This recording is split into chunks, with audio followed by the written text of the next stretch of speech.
отандық тауар өндірушілерді мемлекеттік сатып алуда қолдау жөнінде келесі шаралар қабылданды. Бірінші, 19 жылдың 1 қаңтарынан бастап мемлекеттік сатып алу туралы заңның жаңа нормасына сәйкес Қазақстан үкіметіне ұлттық режимнен, оның ішінде отандық тауар өндірушілерді қолдау мақсатында алып қою құқығы белгіленген.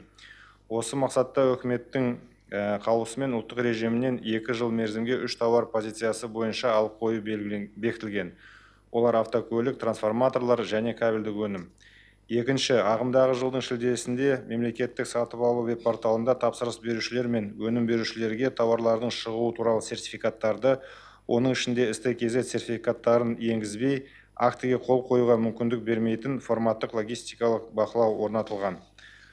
Жаңа Абылай Исабекұлы айтқан мәселе бойынша бұл шешім. Бұл мемлекеттік сатып алулардағы жергілікті қамту бойынша объективті көріністі айқындауға мүмкіндік береді және мониторингті жеңілдетеді. Үшінші, 19 жылдың басынан мемлекеттік сатып алу туралы заңға өзгерістер енгізілді. Енді президенттің тапсырмасы бойынша үкімет пен мемлекеттік сатып алуды бір көзден орындайтын тұлғалар белгіленуі мүмкін.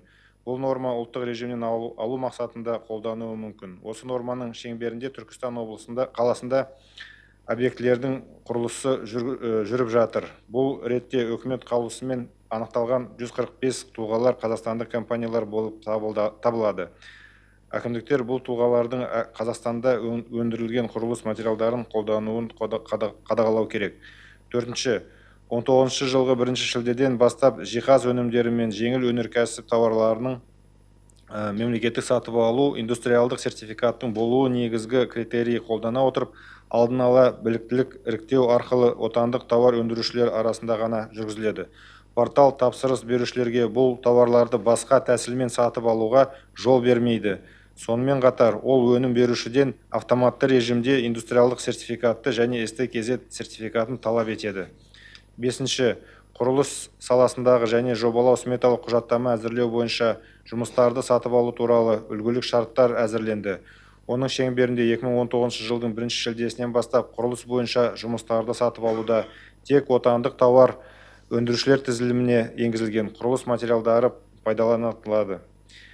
2019 жылдың 1 қыркүйегінен бастап құрылыс жұмыстарын сатып алуда тек алдын ала біліктілік іріктеу арқылы жүргізіледі. Бұл жағдайда қаржылық тұрақтылық критерий болып табылады.